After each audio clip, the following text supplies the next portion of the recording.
à tous, j'espère que vous allez bien. On se retrouve aujourd'hui pour réaliser un point magnifique au crochet, le point irlandais. C'est un point super facile à confectionner. Moi, perso, je l'ai fait pour réaliser, comme vous pouvez le voir en image, un petit cache-pot. Et je vais vous montrer donc comment le réaliser à plat, faire des diminutions et faire des augmentations. Le motif que je vous propose de réaliser aujourd'hui est donc un multiple de 4 plus 2. On va commencer par réaliser un nœud coulant.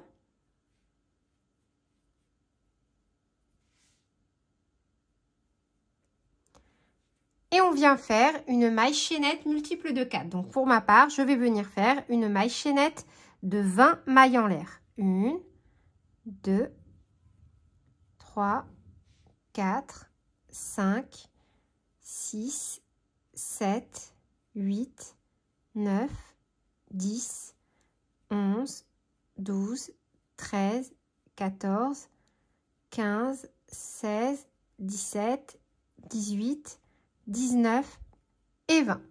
Une fois qu'on a notre maille chaînette multiple de 4, on va venir ajouter 2 mailles en l'air supplémentaires. 1 et 2. On saute la première maille à partir du crochet et on vient piquer dans la deuxième. Et on fait une maille serrée, une maille en l'air qui compte comme notre première bride. On vient marquer la maille en l'air, c'est la première maille de notre rang. Je vous recommande fortement à chaque fois, lorsque vous travaillez à plat, de toujours marquer la première maille de chaque nouveau rang pour être sûr de ne pas vous tromper. Un jeté, on saute une maille, on pique dans la suivante et on vient faire dans la même maille 2 brides. Une bride, un jeté, on passe, un jeté, on ramène. On a 3 boucles. Un jeté, on passe à travers 2 boucles. Un jeté, on passe à travers 2 boucles. Donc une deuxième bride, une maille en l'air. Un jeté, dans la même maille, toujours, on refait 2 brides. Une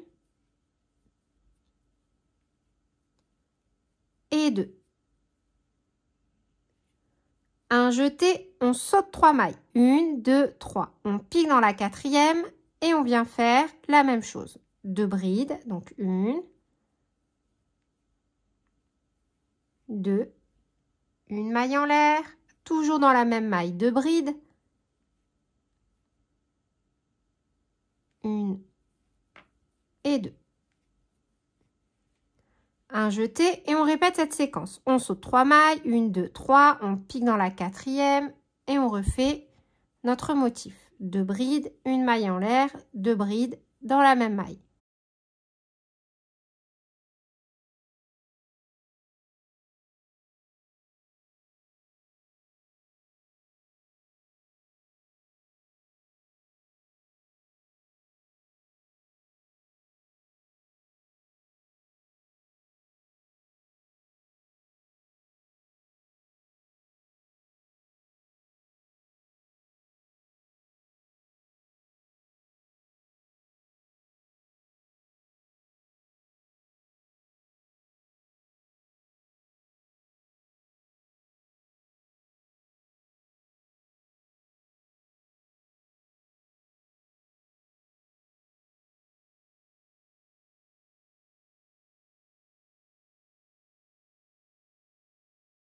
Il nous reste forcément 2 mailles, un jeté, on saute la première, on pique dans la dernière et on termine le premier rang par une bride. Pour le rang numéro 2, et on va le répéter jusqu'à la fin, on tourne et directement dans cette configuration-là, on pique dans la première maille, dans les 2 brins, comme ceci. Et on fait une maille serrée, une maille en l'air qui compte comme notre première bride et on remet notre petit marqueur. Un jeté et maintenant on va venir travailler au niveau du petit arceau créé, voyez, par la maille en l'air entre nos groupes de 2 brides et on va répéter le motif. Donc directement dans l'arceau, on refait 2 brides, 1, 2, une maille en l'air et au même endroit, on refait 2 brides. 1,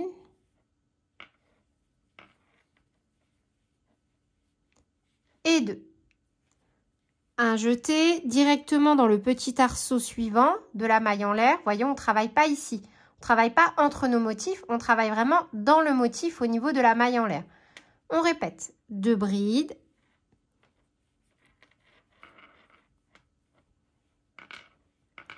Une maille en l'air. Et au même endroit, 2 brides.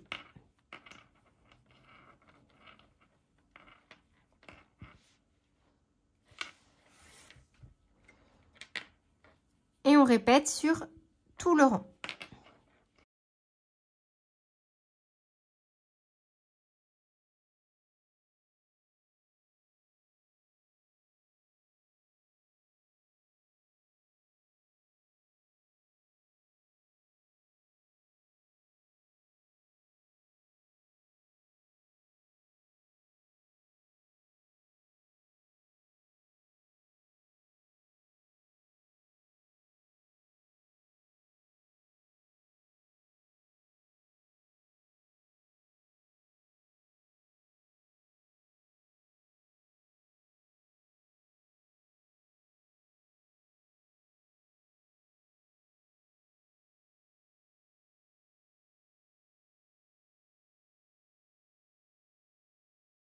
Et on termine le rang numéro 2 au niveau de notre première maille du rang précédent. Là où on a mis le petit marqueur, vous voyez, on a marqué la maille en l'air.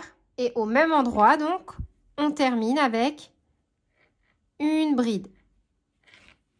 Et on va répéter le rang numéro 2 autant de fois que nécessaire jusqu'à avoir les dimensions que l'on souhaite. Donc là, de nouveau, on répète le rang numéro 2. On tourne directement notre ouvrage, on ne fait surtout pas de maille en l'air. On pique dans les 2 brins, on refait une maille serrée, une maille en l'air qui compte comme notre première bride. On remet le petit marqueur au niveau de la maille en l'air. Un jeté et on reprend. Donc au niveau de nos petits arceaux créés par les mailles en l'air, on refait à chaque fois 2 brides. Une maille en l'air. Et 2 brides. Et on terminera le rang avec une bride dans la dernière maille. On répète le rang numéro 2. Je vais vous montrer comment réaliser une augmentation avec le point irlandais. Un jeté, donc toujours de la même façon, on vient se positionner dans un petit arceau créé par la maille en l'air et on refait déjà un premier motif. Donc 2 brides, une maille en l'air, au même endroit, donc 2 brides.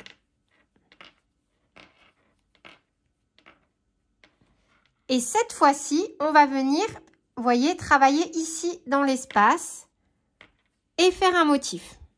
Entre 2 motifs, en fait, on vient réaliser un motif. On vient créer un nouveau motif.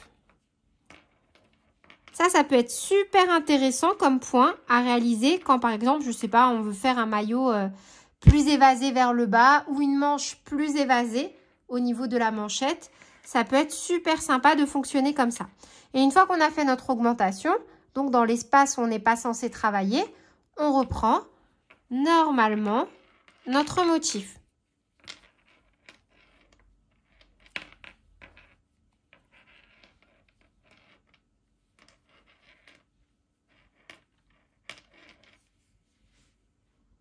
Là, vous voyez, on a créé une augmentation. Maintenant, je vais vous montrer comment réaliser une diminution. Pour ça, il nous faut donc 2 motifs, 1 et 2. Dans le premier, donc toujours dans l'arceau, on vient réaliser 2 brides. 1 et 2. Une maille en l'air, un jeté et cette fois-ci, on va terminer nos 2 brides dans le motif suivant. Vous voyez, on vient de créer une diminution. Donc ça, c'est une façon de faire pour créer une diminution. Et ensuite, donc, venir travailler ici sur le rang suivant. Et je vais vous en montrer une autre. Pour la deuxième méthode, donc, un jeté, on pique dans le premier arceau. Un jeté, on ramène. Un jeté, on passe à travers 2 boucles. Un jeté, on pique dans le deuxième arceau. Un jeté, on ramène. un jeté, on passe à travers 2 boucles. On a 3 boucles sur le crochet. Un jeté, on passe à travers toutes les boucles. Un jeté, donc là on a fait une bride. On termine avec une deuxième bride, une maille en l'air et au même endroit donc 2 brides. 1 et 2. Cette technique vous permet d'avoir moins d'espace. Vous voyez, en fonctionnant comme ça, vous avez, on n'a pas l'espace de tout à l'heure. Voilà. Vous choisissez la technique que vous préférez et toujours, on termine dans la dernière maille par une bride. Voilà. N'hésitez pas à me dire en commentaire, du coup, quel type d'ouvrage vous aimeriez que je réalise avec ce point. Moi, je le trouve super sympa, surtout pour la période estivale qui arrive. Donc là, j'ai choisi d'utiliser un fil 100% coton que j'aime vraiment beaucoup en termes de qualité et de couleur. Je trouve que les couleurs sont super sympas. Sur ce, je vous fais plein de bisous. Prenez bien soin de vous et à très bientôt pour de nouveaux tutoriels. Salut!